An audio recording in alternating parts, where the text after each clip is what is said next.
해주신 대로 참 무한 공항에서 인재겠지요. 또 나중에 밝혀지는 게 이제 인재일 테고, 또 항공기 문제도 있는 것 같기도 한데, 여하튼 179명의 탑승객이 사망했는데, 한 사람 한 사람 이렇게 못 보겠어요. TV 보거나 이렇게 하면은 그 대책위원장이라 유가족협회장이라는 분이, 남자분이 있었는데, 그냥 단순한 얘기를 하는데 이렇게 울먹이면서 얘기하는데, 저도 막 가슴이 아파가지고. 우리나라 항공 역사상 가장 최악의 재앙이 벌어졌어요.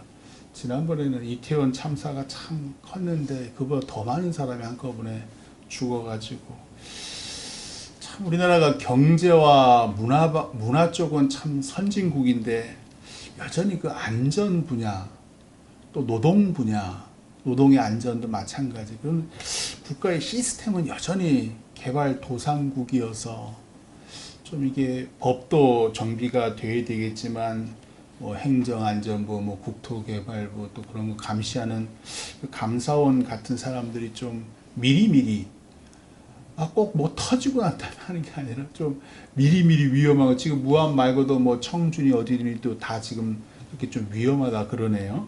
그런 걸 좀 미리미리 보고, 그게 선진국이거든요. 일본이 우리가 따라 먹을 것 같지만, 일본이 선진국인 이유는요, 그 사람들은 지진이 있어서 그런지 몰라도 그런 안전 문제에서 엄청나게 앞서 있어요. 그래서 우리도 좀 그러기를, 나라가 앞장서고 우리가 이제 백성들도 같이 따라가고 그랬으면 좋겠습니다. 정말로 다사다난했던 2024년 갑진년, 용띠의 해예요. 용의 해. 가고 이제 2025년에 을사년이 와요. 을사하면은 확 생각나는 게, 120년 전에 1905년 그 을사조약이 탁 떠오르잖아요. 저는 그게 제일 먼저 탁 떠오르더라고요. 그 을사조약이 뭐냐면요, 일본이 우리 외교권을 강탈해 간 사건이에요. 처음으로 이제 이토 히로부미라는 사람이 우리 대한제국이죠. 당시만 해도 고종이 있을 때였으니까, 모든 한국이 외교 조약을 맺을 수 없게 했어요. 무조건 일본이 그거를 주관하게 했고, 또 한국 황제, 당시에 고종 황제 밑에 일본 통감 자기예요. 그러면서 외교를 관리하게끔 했어요.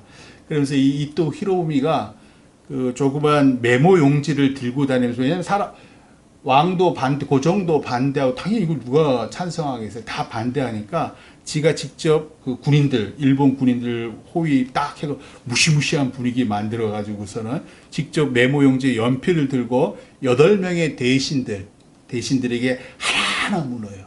그래서 참정 대신 한규설, 탁지 대신 민영기, 법부 대신 이하영은 불가하다고 딱 했어요. 근데 우리가 잘 아는 학부 대신 이완용, 군부 대신 이근택, 내부 대신 이지용, 외부 대신 박재순, 농상공부 대신 권중현이 찬성을 해요. 그리고 이 5명을 뭐라 그래요?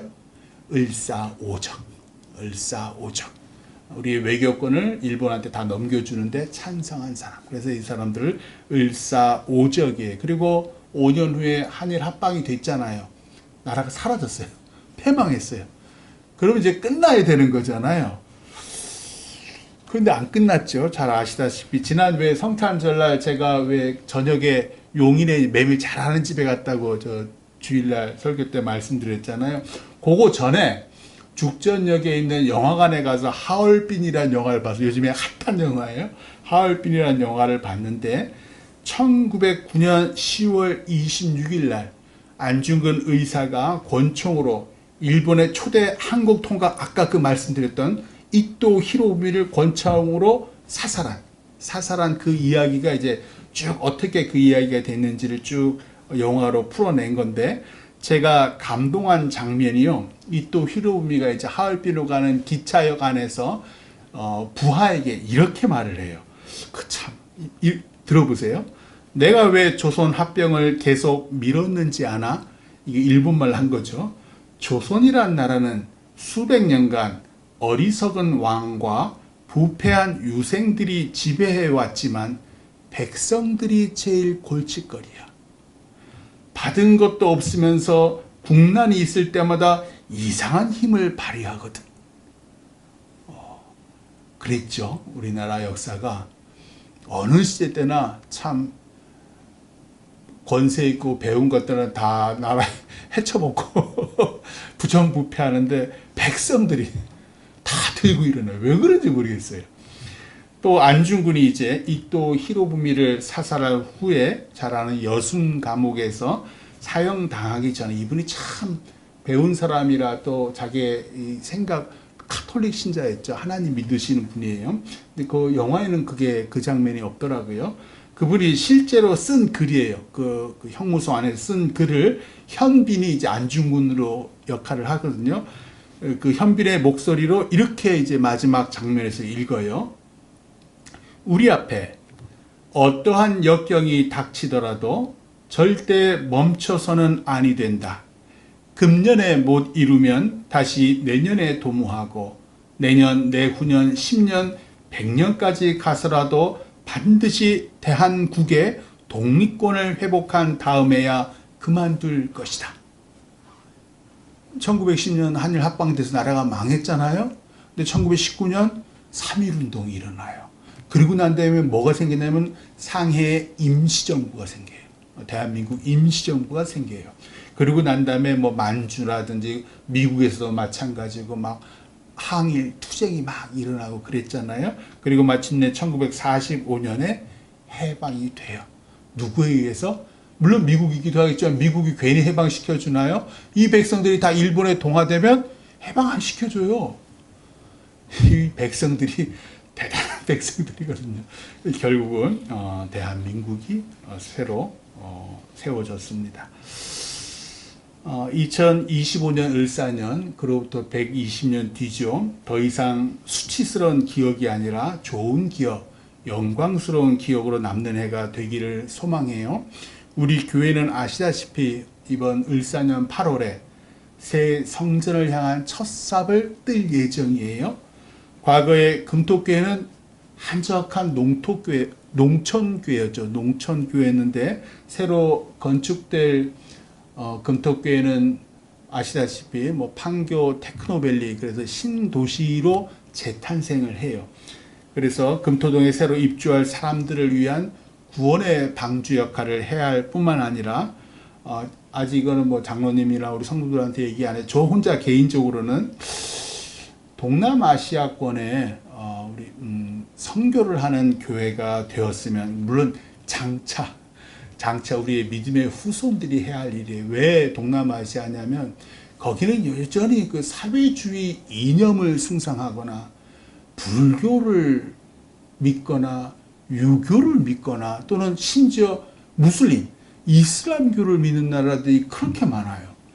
그 나라들에게 우리 주 예수 그리스도를 전하는 그 역할을, 그 선교를 담당하는 교회가 우리 교회가 되기를 원해요. 교회는 상대적으로 적지요. 규모가 작고 앞으로도 그럴 거예요. 그러나 주님 안에서 큰 교회가 되어서 대한민국이 지금 대형 교회만 살아나고 있거든요. 새로운 교회 모델을 좀 제시하는 우리 금토교회가 되기를, 그래서 제가 은퇴하는 그날까지 우리 교회가 새로운 대한민국에서 이 정도 규모의 교회도 이렇게 알차게 지역의 복음화뿐만 아니라 세계 선교에 앞장설 수 있는 교회가 될 수 있구나. 내년에 못하면 내후년에 하고, 내후년에 못하면 뭐 5년, 10년, 20년, 30년 후라도 안중근 의사가 말했듯이 반드시 금토교회가 주님의 영광을 금토동은 물론이요, 동남아시아 이방인들에게도 전하는 아름다운 교회가 되기를 소망해요. 제 개인적인 생각인데 우리 성도들 다 이제 나중에 좀 지난 일이죠. 지금 당장 코앞에 닥치는 일들이 많으니까요. 오늘 말씀 요한계시록 22장은 말씀드렸던 대로 성경의 맨 끝장이에요. 사단 마귀를 이기신 하나님과 어린 양 예수님이 이제 새 하늘 새 땅에서 하나님의 백성들의 눈물을 다 닦아주셔요. 그러고 난 다음에 하늘, 그러니까 천국이죠.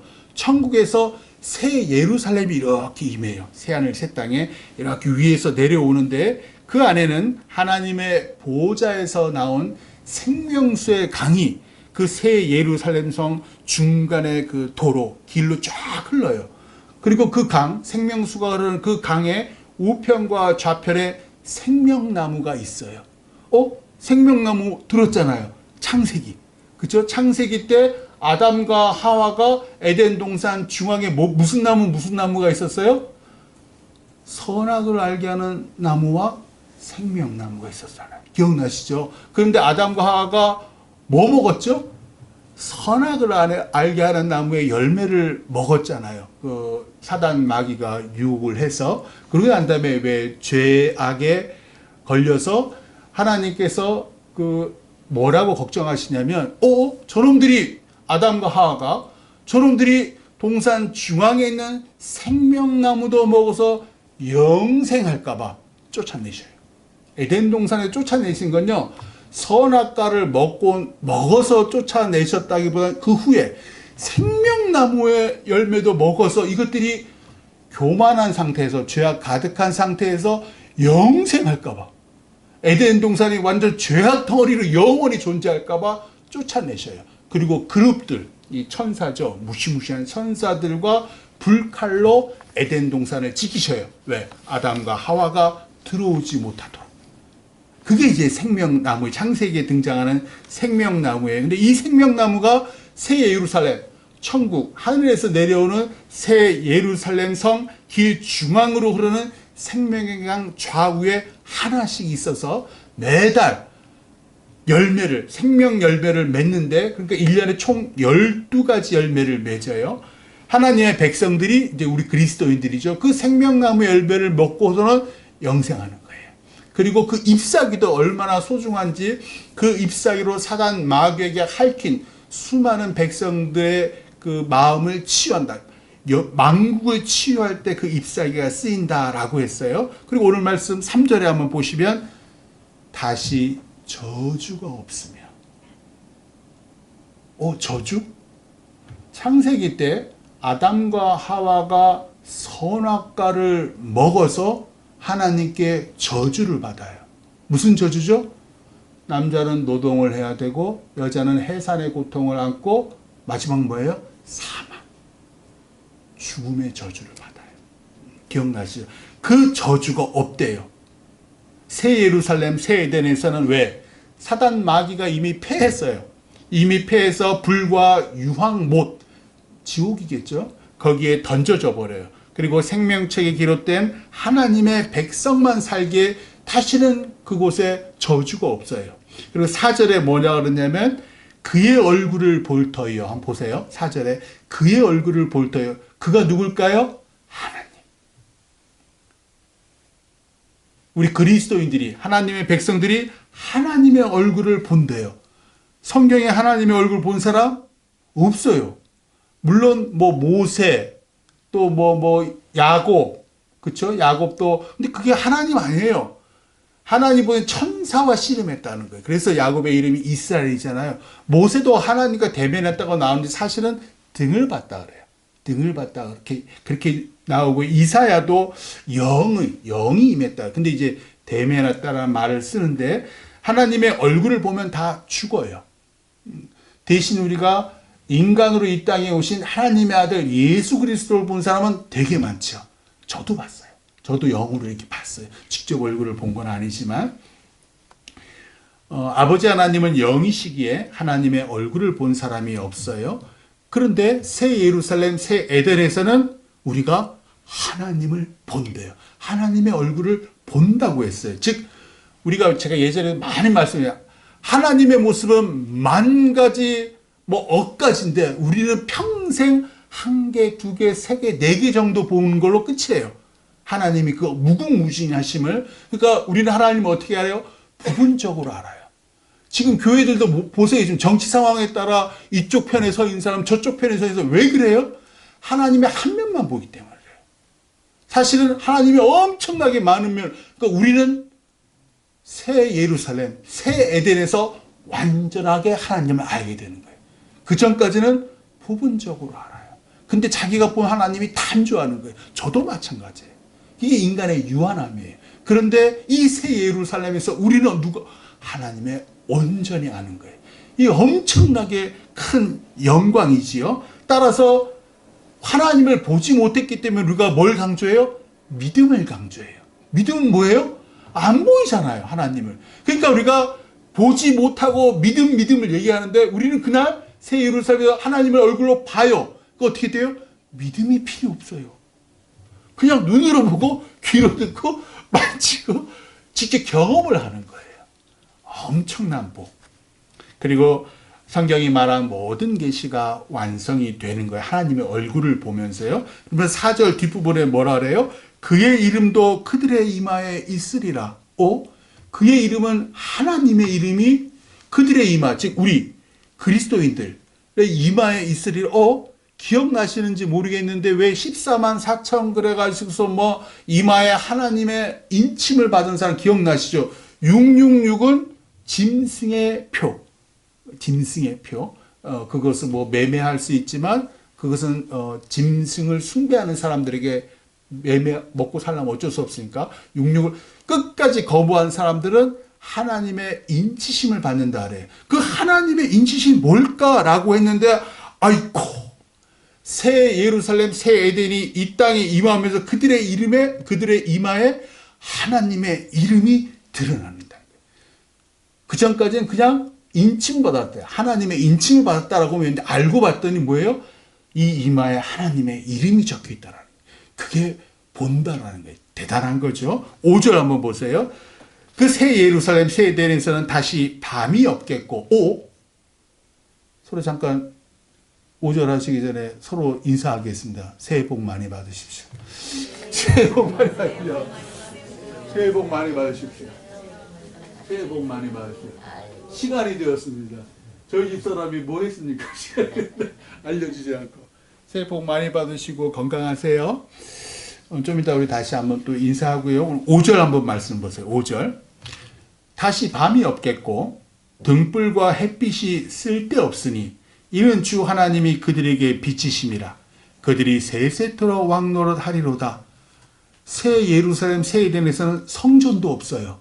왜? 하나님과 어린 양 예수 그분이 성전이에요. 더 이상 그러니까 그분의 영광이 하나님의 영광이 이 새 예루살렘 새 하늘 갔을 때 만국에 찬양하기 때문에 성전이 따로 성전이 있을 필요가 없고 뿐만 아니라 하나님과 어린 양 예수가 빛이요 영광이시기 때문에 너무 찬란하시기 때문에 오늘 말씀대로 등불과 햇빛이 쓸데가 없는 거예요.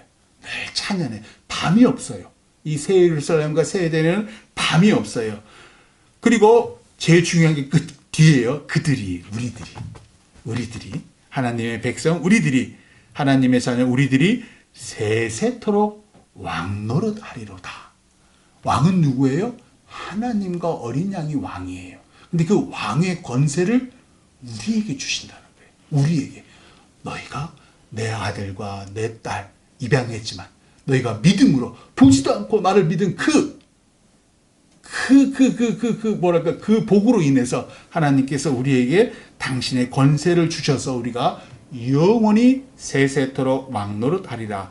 그러고 난 다음에 오늘 말씀은 끝났잖아요. 그 뒤에 요한계시록 22장 20절 뒷부분에 이렇게 나와 있어요. 한번 보세요. 요한계시록 22장 20절 뒷부분에 보시면 아멘 주 예수여 오시옵소서. 뒷부분에요. 아멘 주 예수여 오시옵소서. 마라나타 하는 그 말이에요. 그래서 이 무슨 얘기냐면요. 우리는 예수님의 재림을 원해요. 왜 재림을 원하냐면 예수님이 재림하셔서 새 하늘과 새 땅이 임하고 새 예루살렘이 그 새 하늘과 새 땅 중앙에 다 위치해 있거든요. 그리고 우리가 흘렸던 그 눈물들, 우리 아픔도 허리 아프고 무릎 아프고 억울하고 절통한 것들을 다 닦아주시고 그것을 기쁨으로 병쾌하여 주옵시며 또한 우리가 더 이상 믿음이 아니라 눈으로 보고 귀로 듣고 만져서 하나님의 영광을 경험한다는 거예요. 그러니까 우리가 예수님의 재림을 원하는 거예요. 또 우리 지금 100살도 제가 막 우리 이종욱 장로님한테 124세가 아이고 뭐 100살 이제 아직도 100살도 간신히 사는 세상이잖아요. 근데 이 세상은 어떤 세상이에요? 예수님이 재림하시면 영원토록 건강하게 사는 세상이에요. 복된 세상인 거예요. 그래서 우리가 예수님의 재림을 소망하는 거예요. 누구도 눈물 흘리지 않고 늘 기뻐하고 어둠이 없고 밤이 없고 하나님을 밝힌 눈으로 볼 수 있고 또한 거기서 하나님의 나라에서 기쁜 좋아하는 그 백성들과 영원히 세세토록 왕노를 하리라. 하나님을 직접 보는 이 엄청난 구원과 영생의 복이 2025년 을사년에 우리 금토교회를 통해서 아까 우리 장로님 기도해 주신 대로 서초동으로 우리 이정경 권사 2월 초순에 온다 그랬어요. 서초동에 그 사람들 더 많이 우리 교회도 오시고 또 금토동과 상적동뿐만 아니라 태평동과 또 모란에 있는 성도들도 혹시 믿지 아니하는 사람들도 또 그 복을 받았으면 좋겠고 우리 8월에 시작하는 새 성전 건축을 통해서 새로 금토동에 입주할 사람들과 말씀드린 대로 장차 동남아시아 이방인에게도 이 하나님의 엄청난 구원과 영생의 복이 임하기를 주님의 이름으로 축원합니다. 기도하겠습니다. 주님 감사합니다.